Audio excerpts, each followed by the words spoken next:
Respected Chairman Paul Hsu and President Chiling Tong, dear students who are here to begin your internship in DC.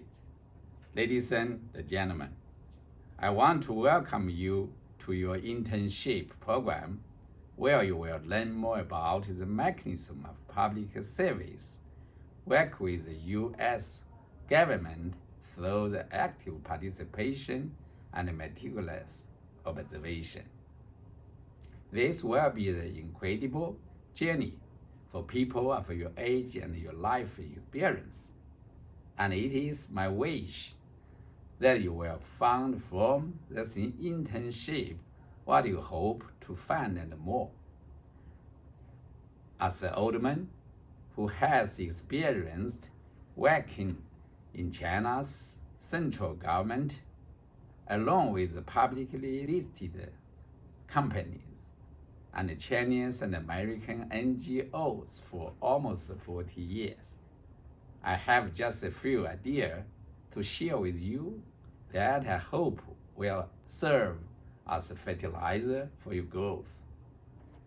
Mainly, I would like to talk to you about how the United States Constitution was inspired by the deeply rooted faith our founding fathers had in God, which is oftentimes overshadowed by their own legendary stature, and how this is connected to our ideas of public service as a citizen of this great nation. Everyone knows that together the Constitution and the stable political system of the United States have been a model for the world, not only because they have encouraged innovation, invention, and creation, but also because they have provided limits to the government's power and have protected individual citizen rights from governmental abuses of power. Therefore, we have witnessed more liberty, equality, and justice in this nation than in any other country we have ever seen in history. But how was the United States able to design such a unique constitution and a coherent political system? Most of the credit is usually given to the founding fathers, George Washington, Thomas Jefferson, Benjamin Franklin, etc. But how were the founding fathers able to come up with this unique constitution and the coherent political system? Normally, people don't probe deeper into this. They usually stop with the legendary figures of the founding fathers. My dear friends, let me tell you the truth. It was because at that time in history, all Americans believed in God.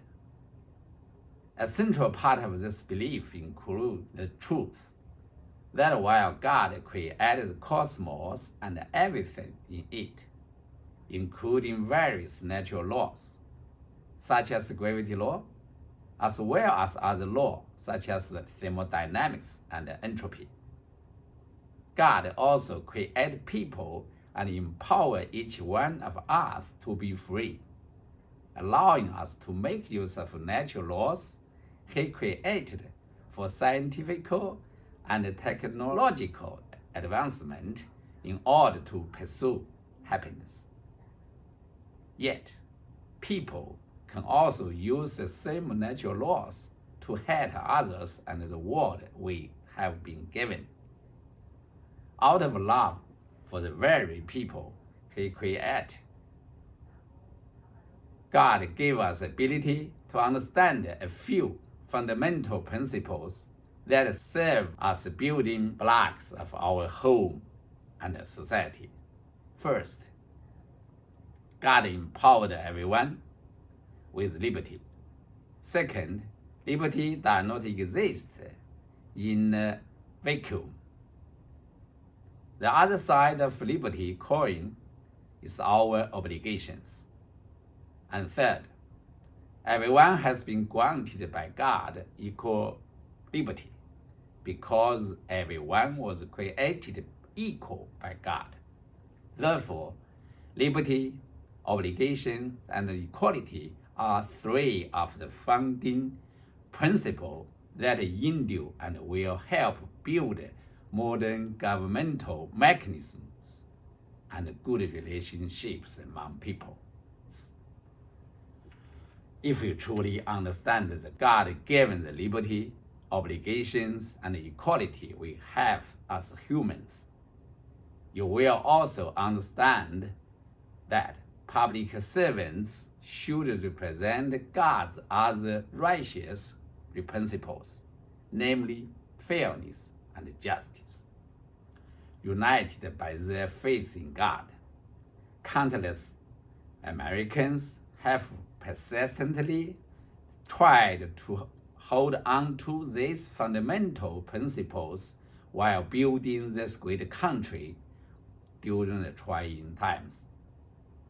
For example, from the 1730s to 1750s, the Great Awakening preacher Jonathan Edwards resolutely launched the revival movement as he traversed across the cities as well as the countryside, giving more than 600 speeches to strengthen people's faith in God. This rich faith in God was the rich soil in which the flowers of the founding fathers' wisdom were planted. The righteous foundational principles underpinning the American Constitution and its coherent political system steered the American politician to the right understanding of the people's liberty, obligations, and equality, so that they could help the government achieve fairness and justice. Over the last 4 decades, the concept of globalization has become increasingly popular. Under the tidal wave of globalization, it would have become more aware of its own diversity. People have become more tolerant towards other cultures. But unfortunately, at the same time, people have departed from the God and have become more materialistic. People all over the world are spending more time on their cell phones instead of leading lives of faith. In the United States, more and more people are motivated only by money and no longer seek after or desire God's guidance and protection. With this wave of secularization, people are growing in their misunderstanding of the fundamental principles of society and government. Extreme liberalism and individualism have become very popular. For example, people like to talk about rights without obligations. Politicians like to talk about entitlement. This should be free. That should be free. But nobody ever talks about who should pay for those free things. Economics professors like to talk about equality, but their equality seems to be an arithmetic average instead of the true equality. That kind of equality is actually unfair. In order to get more advertising revenue, the mass media has forgone its traditional role of public watchdog and has begun to openly encourage bottomless liberalism and individualism. In order to get more voters, politicians like to promise liberty without any obligations, free welfare without payment. Americans are facing the danger of becoming idle, harvesting without cultivating, entitlement from government without hard work. The American government is facing a dangerous departure from true principle of fairness and justice, of God's righteousness.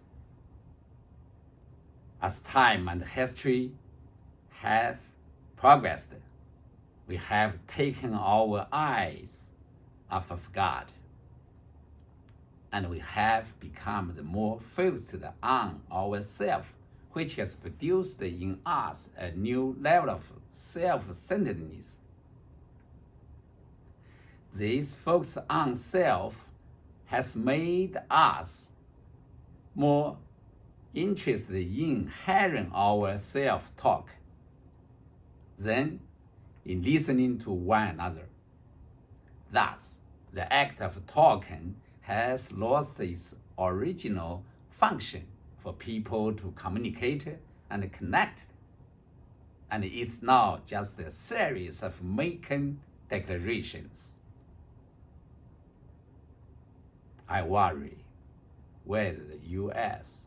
will remain a great nation in your generation if we don't put a stop to these trends of practicing extreme liberalism and individualism without God's blessings. Now might be the right time for us to return to God. Under God's enlightenment, it might be the right time for us to pray for the ability to humbly seek out our liberty, obligations, and equality in society, and the capacity to understand that public service means helping the government achieve the fairness and justice.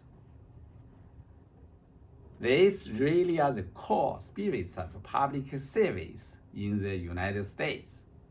These truly are the building blocks of the enduring success of the United States of America.